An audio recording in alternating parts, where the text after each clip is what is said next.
I know.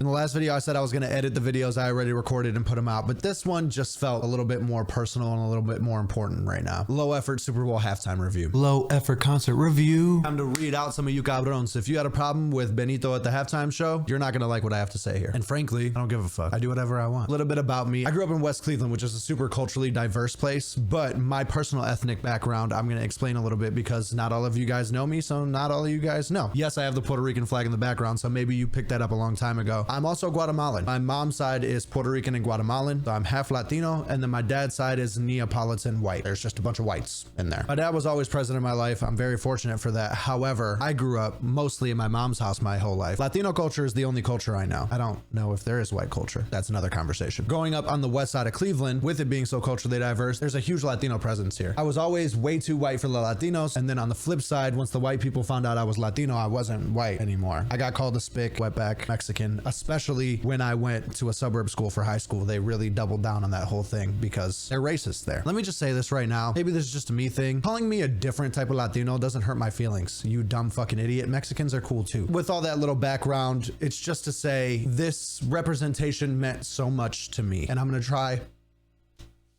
Okay. Fuck.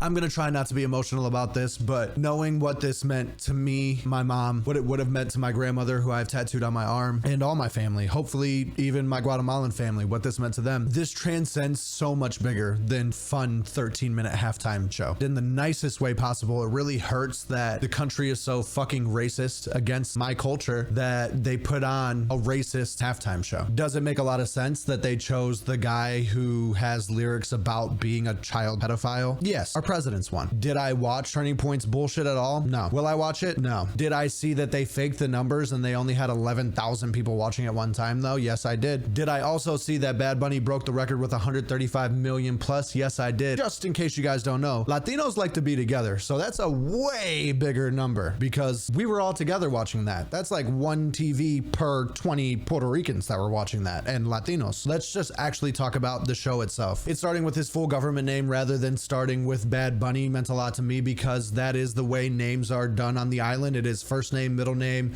last name, which is not a thing that happens in America, but it is a thing that I appreciate. And I did make a promise to my grandfather that one day I would add Delgado to my last name as well. That way I can carry on the last name. Small tidbit, but something super important to me. It starts off with him in sugarcane fields with a lot of people wearing Jibaro hat. My family's from Utuado, Puerto Rico. That is where Jibaros live. That is where these hats come from for the most part. It's also a place that I learned has a really terrible relationship with America, unfortunately. If you ever get the chance to pick this book up, you'll find out that Utuado, Puerto Rico was one of the only places that has ever been bombed by the U.S. military that is a U.S. territory or part of the U.S. or however you want to say that. Being something that reminds me of where my grandmother grew up just hit home right away for me. One of the big ways that America profited off of Puerto Rico was sugar. So them cutting the sugar cane, doing all those things was a nod to that. Him walking around and then you see little bits of the culture with people selling coconuts on the icy drink, people playing domino, doing nails, boxing, just nods to the culture and things that are amazing about Puerto Rico and things that are really prevalent in Puerto Rico. Then the jewelry counter giving him the engagement ring, he gives it to the people that actually ended up being a real life wedding, which is imagine your fucking wedding, Bad Bunny and Lady Gaga serenade you the whole time. Insane. Tidbit from that, if you didn't know, apparently those people invited Bad Bunny to the wedding and instead he declined and offered to bring them to the Super Bowl to have their wedding there.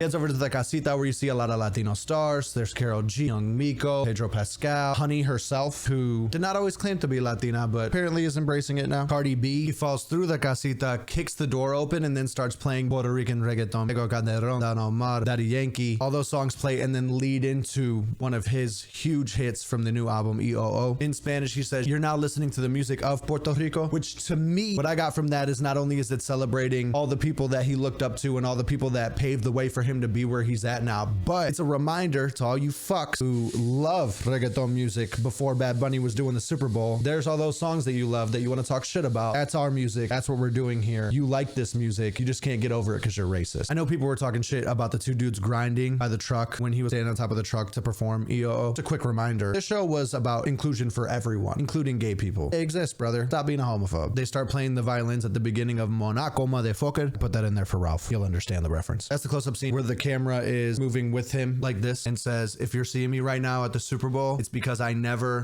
gave up on myself, and you shouldn't either. A beautiful message, an inspiring message. This was a guy who was just bagging groceries 10 years ago in PR, and now he's headlining the Super Bowl. That leads into the quick kiss from the wedding ceremony, and Lady Gaga starts singing. Now, admittedly, when I first saw it, I was confused. I like some of the Gaga songs, but what the fuck does she know about being Puerto Rican? I was one of those people too. Okay. However, Lady Gaga is the biggest advocate of inclusion and people that maybe ever existed in pop music. She is the most inclusive, outspoken person about people are people and everyone's welcome and we love everyone. Looking into it a little bit, I did see that Bad Bunny absolutely loves her too, so I'm sure that was just a cherry on top for him to be able to perform with someone that he looked up to and thinks is an amazing star. And Lady Gaga's always been very supportive of him in his career, so it made sense once I did a little bit of thinking and not just like surface level, like why is that white person there? Because that's not fair. I'm half white.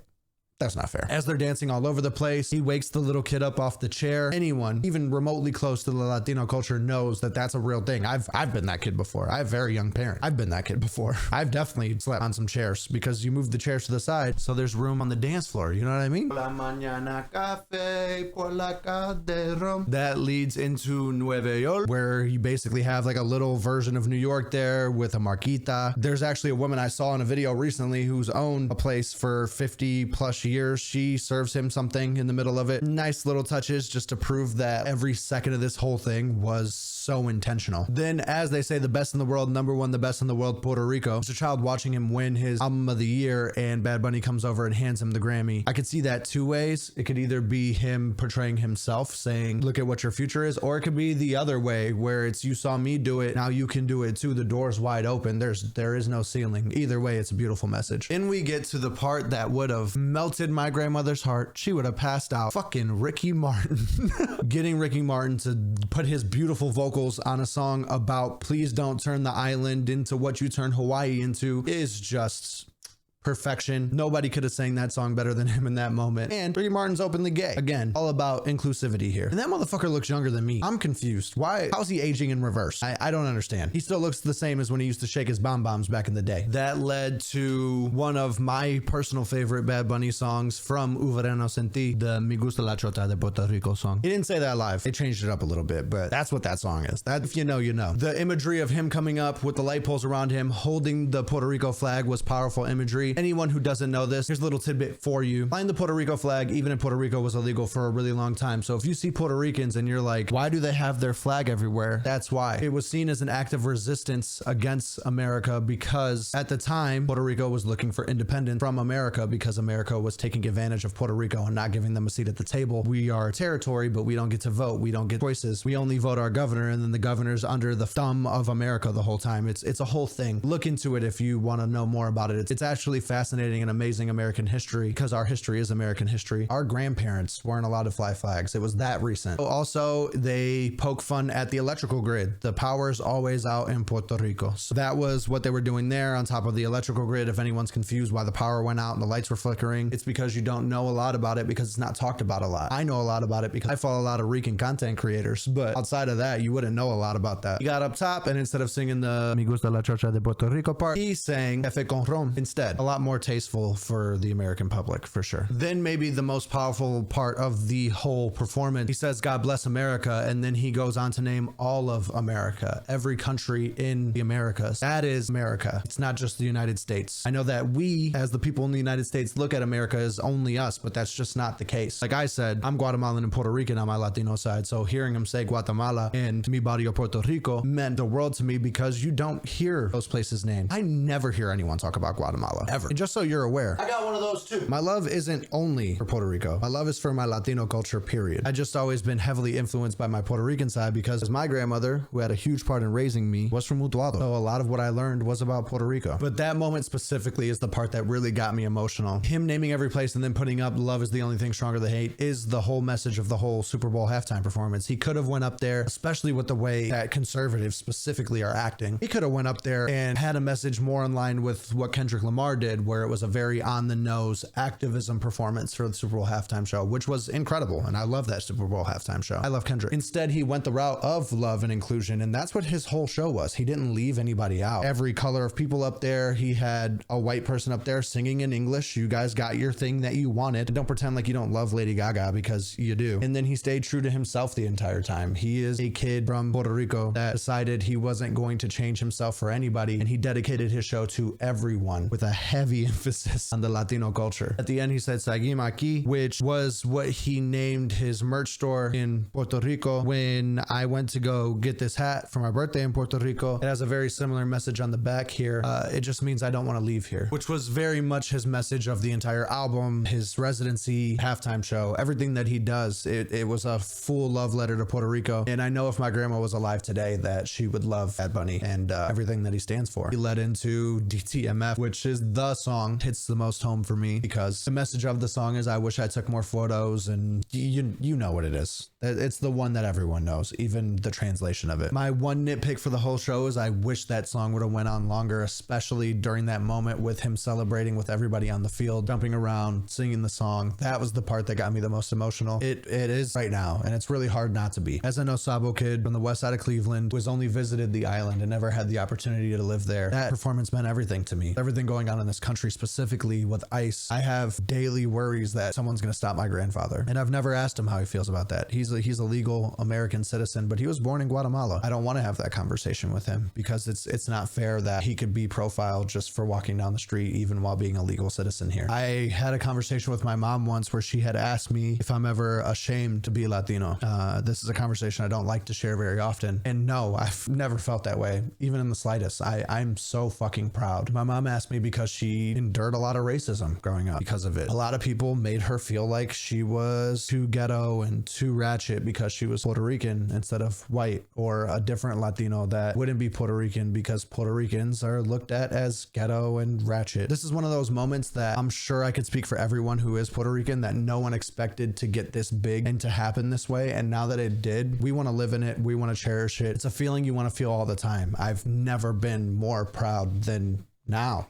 And I've always been proud my whole life. A goal of mine one day is to move to the island, at least for a year, really immerse in the culture, learn Puerto Rican Spanish authentically on the island. I do everything I can at home. I read books. I've done so much research that you would think I would have lived on the island at some point. So if you're wondering why this was so important to people, as the whitest Latino you know, I could tell you firsthand, this is why this was so important to all of us. I spent my whole life feeling like I was never Latino enough. And then recently when I went to Puerto Rico, somebody in Puerto Rico said I should move back, because if it's in your blood, it's in your blood. You're Puerto Rican. Another fun fact, 60% of all travel to Puerto Rico every year is displaced Puerto Ricans. A lot of our families who moved off the island didn't move off because they wanted to. They were displaced. So a lot of people are going back to visit home. And for the first time ever on a huge stage like that, I saw what I consider to be home live on TV, and it was celebrated. So to anybody who couldn't celebrate that, a genuine fuck you. Anyone who was upset because they don't speak language, again, a genuine fuck you. And to anyone who just doesn't get it because they might be ignorant and maybe not have malintent, this is it. I'm telling you why. And I hope you listen to someone who can see it from both sides. I am white and I'm Latino, and I'm telling you, this is why it was so fucking important. I want to leave off with a text that I got from my mom that night. She had texted me, great show. I told her I love every second. And I said, I hope that you had fun. And she said, I'm so happy you got to see one of your favorite performers make history and show off our culture. And we both cried that night. So that's why it's so important. If I had to rate this, I would rate it an A+. My only nitpick is that Debriti Armas Fotos, the song, didn't play for longer. And that's it. Thank you, Benito. To my grandmother, uncle, great-grandmother, great-grandfather, anybody that lived on the island that's no longer here, Dios se bendiga. And I'll see you in the next one with one that's not so heavy.